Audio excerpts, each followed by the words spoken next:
Hey, what's good? What's good? What's going on? All I hope everybody's enjoyed their weekend. I hope everybody's enjoying their day. I definitely had some time to relax and take some time to take a break from everything. So I'm back here on the RBC channel. For those who's been rocking and those who've been listening and sharing subscribing material, I want to always thank you for sticking with me. It's been a couple of years now, and I just appreciate the support. Continue to subscribe, share the material, pass it on to those who need it. If you haven't hit the notification bell, go ahead and hit it so you can get any updates coming in. For those who's new, welcome to Rebuilding Community Trust. This is a community organizational YouTube channel. It's here to empower, here to educate, and to spread things and tips and whatever you want to call it to help those who is in need, especially for the minorities and African American community, but more so for those who want to listen in, those who support what's going on. And this channel is dedicated for that. So please subscribe and share. It's been a while. I've been on my other channel, Freedom Fighters, talking about the gospel of Jesus Christ. If those want to tune on that, go ahead and click on that as well. Subscribe to that channel as well. A lot of good information, a lot of good stuff that the Lord's been putting out on that channel as well. It's been a while since I've been on here, so I'm back. I'm going to try to be more consistent on this channel and put out more material that as it comes. The conversation, the topic today is going to be about drugs. We're going to talk about drugs. All right. Drugs is a household name, and I'm not going to just talk about drugs in the sense of what it is, but how it's affecting, especially the African Americans in the community. But a lot of articles came out in the last couple of months about the overdose of fentanyl laced drugs, right? And it's something that I've experienced personally. If you go back on my previous channel, previous videos, I'll talk about an individual that she overdosed on drugs that were laced with fentanyl, and it's personal to talk about this a little bit. So I'm going to get into it. Drugs, we think of drugs. We look at videos. We look at the media. We look at TV shows, movies, anything in culture is going to talk about drugs. From the 70s to the 80s, 60s, all the way up to now, drugs has been idolized in the African American community. Drugs has been idolized with the Hispanic community. It's idolized in our music. It's in our movies. It's TV shows, real life, everything coming to it. And with that is a lot of slang terms. We got different terms. I actually looked some of the stuff up, even from my own personal knowledge of talking with people that did drugs and just, being inundated with it, grew up with it, been around family members that did it. And you hear the names, you got cocaine and snow, you got candy, businessman trip, ecstasy, GA homeboy, white horse, huff, Jack K, Molly, China White, Bloom, Zans, Lean, Tesla is a new one. These are just different names, and just many more. You got Molly's, you got Percocet, Perks, Zans. It's many names, right? Even on the streets. And it's interesting because these are like, in a way, street names. Different types of names that's put out. Music also shades it in as well. They might say a name on the music and the songs that we listen to. Interesting thing about this is that drugs have been around for a long time. Family has been real prevalent with drugs, and my dad, I haven't really talked about my dad as far as the full story with drugs, but I've been around drugs pretty much my whole life. As a child, as a grown up, I've seen my family members impacted by drugs. I've seen just different contexts of just being around people that did drugs, that I actually seen someone do drugs, sniff cocaine in front of me and stuff like that. It's powerful. So the reason this is so important right now in the communities is because of the fentanyl. You had one thing when it was regular drugs that were laced, but now it's prevalent in far as with fentanyl added to it. It's added to marijuana, it's added to cocaine, it's opioid based, right? Articles are all over. Some stuff I got from the article. The DEA, Drug Enforcement Administration, is putting out information and warnings about the dramatic increase in fake prescription drugs. Percocets, Vicodins, prescription pills. They're also laced with fentanyl. Counterfeit pills to make it look real. Oxycodone, Adderall. These are pain medicines that are used to or ordered off the black market. Fentanyl is an opioid base. It's a synthetic opioid. It's been created. I did a paper on in China. They do distribute it and they send it to the black market. A lot of the cartel, they'll get it and they'll put it together and lace it and do whatever they need to do with it, and they sell it. And these drugs are purchased to replace pain pills or purchased during off social media websites too. And what it is it's moving into where the pandemic has been a catalyst for these drugs growing, right? So in 2020, if we're going to the article, it's 93,000 people has died from drug overdoses from the age groups of 35 to 44. The rise in overdoses were among African Americans, and even before the pandemic, there was also an overdose. A lot of different aspects to family members and the process development, the stress, also due to crime, and also even contribute to robbery and homicides and high domestic violence with the drugs. And what the biggest variable is the pandemic and being in those lockdown orders, right? When when the governor said we had to stay home at a certain time, early part of 2020 and late part of 2019, and it was studies showing that these drugs, like it's an actual study here, and I'm looking at. Well, fentanyl drugs was accompanied by increased numbers of individuals who suffer from fentanyl use disorder, and the fact that when we was told to be locked down in the homes, that the ability to go get the drugs were a lot less, and they start to even break, going out and searching for the drugs. That's why you have them from the black market. That's why people order offline and went through social media, because we couldn't really go out on the street corners. There wasn't no street level dealers on the streets no more because of the pandemic and the police presence and all that. So it's a lot of people getting sick. So what they did, they been creative and sent use social media websites to send out these drugs on the black market.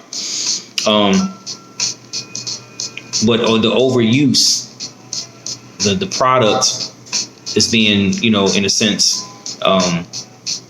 laced to the point where it gives you a more high, right? And the increase of the withdrawal symptoms when using the drug is not available for extended period of time, when it's not available, then the withdrawal symptoms become more. And then when they do get it, they buy in excess of the fentanyl laced drug, and you pretty much overdose because you take too much of it, right?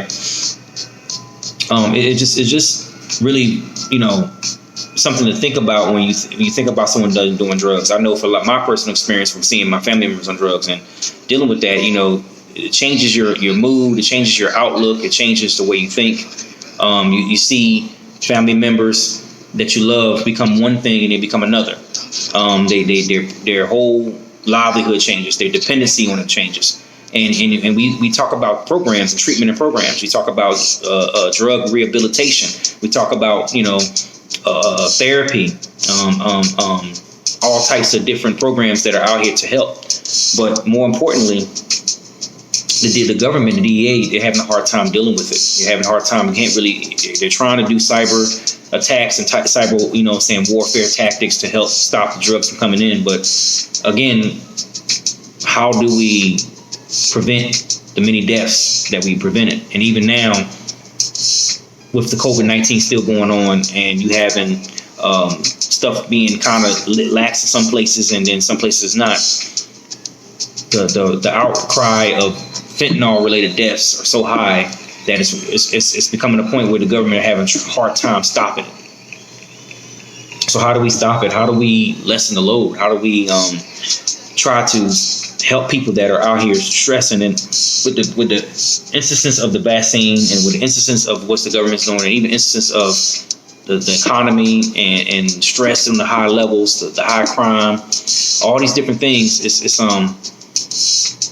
difficult. It's difficult in a community sense. How do we help those that are dying from fentanyl-related deaths? If your family members and knowing people are out here that we know they are engaging in these activities when it comes to drugs, and they're dependent on it. How can we get them to get help, and how do we help them? How do we get them to the rehabilitation centers? How do we motivate them to go and empower them to go get help? One of the things I would say is that being able to just check on those members and talk to them and see if we can help them get there. And a lot of times with addicts, it's hard because they're so dependent upon their drug. And a lot of times we'll speak to them, we'll talk with them, we'll try to encourage them, we'll try to find out what's going on with them. But addict is in some cases, they're going to kind of do what they want to do. You know, the stress is a big thing too, because working, economy, providing for your family, dealing with all the stresses times 10 with the pandemic, that also caused a lot of people to go into dependency on drugs and alcohol, and they end up doing much more than they should. We think about DMX, we think about the last two fentanyl related deaths, 3 actually, AJ Johnson and Michael K. Williams, and even DMX. Those are, from what reports say, you can look them up and read it, but they had drugs to play a role in that, you know what I'm saying? And the times were tough. Even celebrities, people that are well known through film and music, they're not susceptible. They're not susceptible to this stuff either. So personal experience, again, someone I know died from drugs overdose, and it was fentanyl lace. And one of the things is that person was stressed. That person was dealing with a lot. And family members we all could have done more. We could have talked, asked what's going on, be there for her. And you just never know what a person's going through. I would say, and I'm not going to make this video very long, but I just want to say with drugs, it's more, let's try to look at our family members. Let's try to encourage them to seek the help that they need. Look at the different programs. Look at the drug treatment programs. Look at why people do what they do. One thing for law enforcement to try to stop the drugs from moving in and out of interstate or intrastate commerce or through packaging and distribution. You have different entities that are involved, but at the end of the day, in our communities, we have to try to find a way to get involved a little more. And it starts with the home. It starts with the family members, people we love, people we know, and we talk to them. We try to help them, and sometimes it's hard. It's like people have tried to help. People have tried to get them to rehab. People have tried to get them into rehabilitation and get for the drugs, but it can become a burden. When somebody's already hell bent on going and getting the drugs, they're hell bent on the high. So there's really no true answer on how to fix this stuff. I just see it. I read the articles, and I see African American men, women, as a whole suffer from the overdose. 93,000 people in 2020 died, according to the statistics. 70-80% are African American, and a few are white and Hispanic and Asian and whatnot. But a lot of the minorities that suffer from it is African Americans, due to the other crimes that are going on, and as simple as pills. Music glorifies the use of drugs. Their industry would tell them, put them in their music, or the artists will put it in their music, whether they're doing it themselves or they're just trying to get a higher following. They would talk about, taking a certain type of drug, or, or engaging, or in their videos saying, yeah, I take drugs, and get people to feel like that's the way to go. That's the new norm. Prescription pills, something that was simple for pain. People overdose on those. People use those to get by, and now these pain pills are laced with fentanyl, which increases the high, but it's dangerous because it's synthetic, it's man-made, it's not natural. And if you take too much, it'll you have uppers and downers. You have different types of drugs in there, and they mess with your organs and mess with your heart. They cause your heart beat to be irregular. They slows your heart. They speeds your heart. They cause your heart to stop. It's a lot to it when it comes to these type of drugs. But fentanyl is such a normal additive to most of these drugs now, and it's causing people to die. And it saddens me, and as anything else, I just get on here and I just hope that people are taking an approach. If someone see if there's programs available, see if there's something that we can do. I know with COVID, a lot of stuff is not open.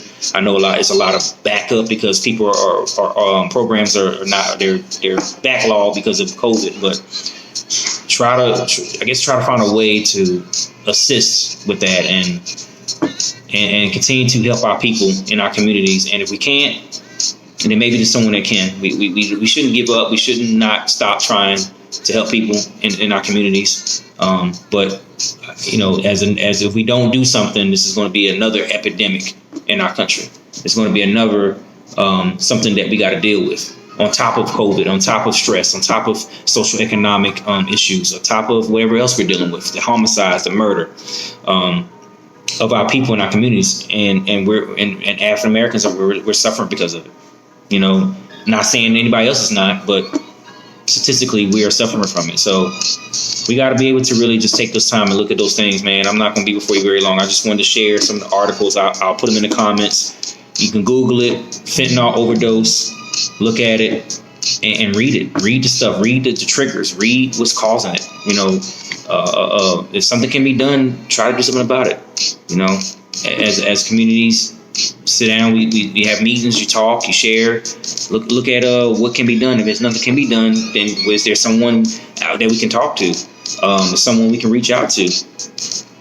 We just don't need the numbers to keep rising up. And I know it's tough with the pandemic. I know people are struggling, and I know people are trying to recoup from what they happened in 2020, even with all the vaccine mandates and everything that's going on, and people not want to take it, and you're dealing with loss, you're dealing with getting sick, you're worrying about bills, you're worrying about all type of stuff. It's just tough now. It's a tough time. We got to stay encouraged. We got to stay empowered. We got to be able to really look in the mirror and see what we can do. Encourage one another. Help one another. It sounds simple. It sounds easy said than done. But this is the stuff we got to do. And if we don't do it, who will? So. That's all I have. I don't have much for that, but drugs. But drugs, we know about. I'm sure in the comments, if people want to leave commentary, I'll be talking about, saying your experiences with drugs. Whether I had someone share their testimony about it, and it was an amazing story. And some of the same things that I was talking about in this video, that person was able to let me know, put me on game, and show me what is it like, even taking drugs and the feelings and the addictions and the hooks and the highs. And how they got off drugs and how they move forward in their lives. So it can be done. It's a matter of the person wanting to. It's a matter to getting the person to understand that it's more to life than getting high on drugs. And, we just got to do better with these numbers. I mean, I hate to see the paper and see people dying, especially black people dying from drugs, something that's been well known through generations. We got to try to do better with helping our people and helping others too. And I'll say again, you don't have to be black to help. You know what I'm saying? You don't have to be none black. You can be, if you're a white person and you have compassion, you want to help. Use the resources. Use what you know and help. Help people. Help us. Help those who are even white people that are on it. Just pitch your hand. It's not about color no more. Racism. Get rid of that, because we all need to come together in this country today and help people. So I want to say that too. Don't just be I'm black. It's a black problem, because there's white people that get hooked on fentanyl drugs just like black people do. It's Asian, Hispanic, and it doesn't matter what race you are these days. When you get past the white and black, get past the race system, and let's all come together in unit to help someone get past the stuff. So that's all I got. I don't have much. Hope y'all doing well. If you want to talk about a specific topic, or you got questions or comments or whatever, leave them in the comments. Prayer requests, leave them in the comments. I'm going to come up with something again to talk about, but I just hope everyone kind of really sit back and look at read the articles, do the research, and see what's going on with our communities today as far as reference to drugs, because that's something, it's a money-making entity. So I know drugs, we got to be realistic that drugs is not going to be eradicated. Drugs are always going to be around, because people are going to be dependent on it. It makes money, provides, it feeds families, and I'm not advocating for it. I'm not advocating for drugs, but we're going to be realistic and know that trying to get rid of drugs completely 100%, it's not going to happen. So what we need to do is being able to police the communities ourselves, and if you see somebody we love, put a word in their ear like, look, this is not the way to live. You're killing yourself, you're hurting me, you're hurting your families, and try to move them to a direction to get better and get off the drugs. And those that were on drugs, that kicked it, that have recovered, more advocacy, more testimony, more talk about how to get past it. What are some of the things that people can experience? What are some of the things that we can put out? And I'm sure it's going on. Not saying it's not, but maybe we can come together and create a fair or some type of resource center to where we can, help out and get people off the drugs and find ways to help. So that's all I have. I hope y'all are doing well. I will be back soon for some more comments and more stuff to put out, but hope y'all enjoying y'all day. Be blessed.